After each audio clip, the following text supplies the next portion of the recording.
বড় বাজারে নির্দিষ্ট ঠিকাদারদের কাজ পাইয়ে দিতে কম বাজারে ঠিকাদারদের বঞ্চিত করার অভিযোগ। এমন অভিযোগ উঠেছে কোচবিহার ১ নম্বর ব্লকের পানিশালা গ্রাম পঞ্চায়েতের বিরুদ্ধে। সমস্যায় পড়েছে প্রায় ২০ জন কম বাজারের ঠিকাদার। টেন্ডারে অংশ নিতে হলে বাড়তি কিছু তথ্য চাইছে গ্রাম পঞ্চায়েত, যা কম বাজারে ঠিকাদারদের কাছে নেই। এমনই স্বজন পোষণের অভিযোগ তুলে পানিশালা গ্রাম পঞ্চায়েতের বিরুদ্ধে এদিন সরব হন ঠিকাদাররা। অভিযোগ, পিএফ সার্টিফিকেট চেয়ে হয়রানি করা হচ্ছে এই ঠিকাদারদের।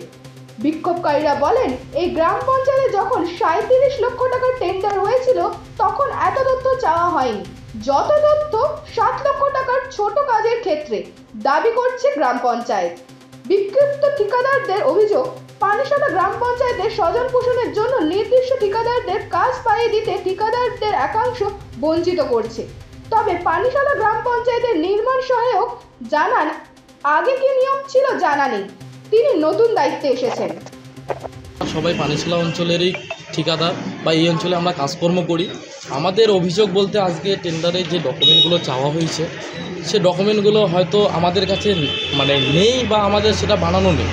আমরা ওর জন্য আজকে আমরা এনএস বাবু আমাদের প্রতিনিধি যারা আছেন অঞ্চলের মধ্যে প্রধান সাহেব, তাদেরকে আমরা লিখিত আকারে জানানো যাইতেছে, বলার জন্য আসছি যে তারা যদি এই পেপারসটা যদি কনসিডার করে, যে কাগজ ডকুমেন্টগুলোর মধ্যে চাওয়া হয়েছে সেই ডকুমেন্টের মধ্যে যদি একটু কনসিডার করে, তাহলে আমরা টেন্ডারের মধ্যে কম্পিটিশন বা আমরা অ্যাটেন্ডেন্সটা করতে পারবো।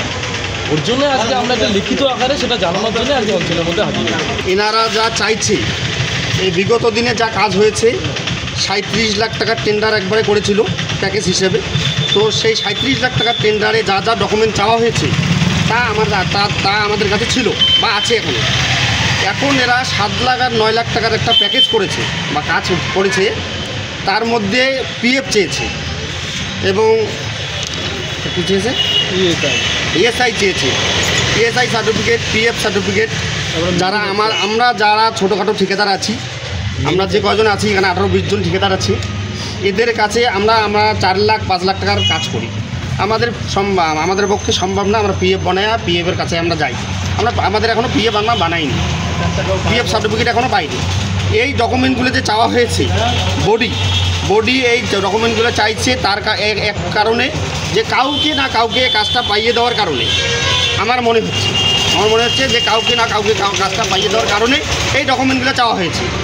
যে ডকুমেন্টগুলো আমাদের কাছে নেই, আমরা যাতে এই টেন্ডারে পার্টিসিপেট করতে না পারি তার জন্য এই ডকুমেন্টগুলো চাওয়া হয়েছে। এর আগে বিগত দিনে যতগুলো টেন্ডার হয়েছে সব কাগজের সাথে এই কাগজ যা টেন্ডার নোটিশ আছে সেই টেন্ডার নোটিশ মিলতেছে না। আগে যা টেন্ডার নোটিশে যা পেপার চেয়েছে তার থেকে এখানে 10টা বা 12টা পেপার বেশি চেয়েছে। এই পেপারগুলো কেন চাইলো, তার কাছে বডির কাছে আমরা এসেছি যে বডিকে জিজ্ঞেস করবো যে এই পেপারগুলো কেন চাওয়া হয়েছে। এখানে ম্যানুফ্যাকচারিং কাগজ একটা চাইছে, ডিস্ট্রিবিউটার যারা ডিস্ট্রিবিউটার আছে তারা ছাড়া এই ম্যানুফ্যাকচারিং সার্টিফিকেট কারো কাছে কোনো ঠিকাদারের কাছে থাকবে না। এটাও ওনারা চেয়েছে।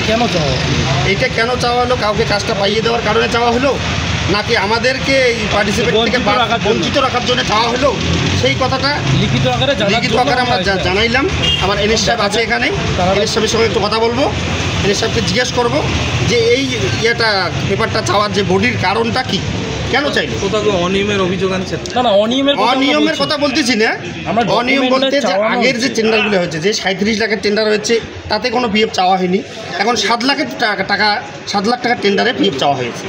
এই পার্থক্যটা কেন আমরা এনএস সাহেবের কাছে জানি। যদি অবিলম্বে যদি পিএবিএসআইটা যদি চেঞ্জ করে আর ম্যানুফ্যাকচারিং কাগজটা যদি চেঞ্জ করে দেওয়া হয়, তাহলে আমাদের যে কাগজ আছে এখানে পিএফ বা কয়েকটা কাগজ আছে, কয়টা কাগজ যদি আমাদের চেঞ্জ করে দেওয়া হয় তাহলে আমরা পার্টিসিপেটটা করতে পারবো।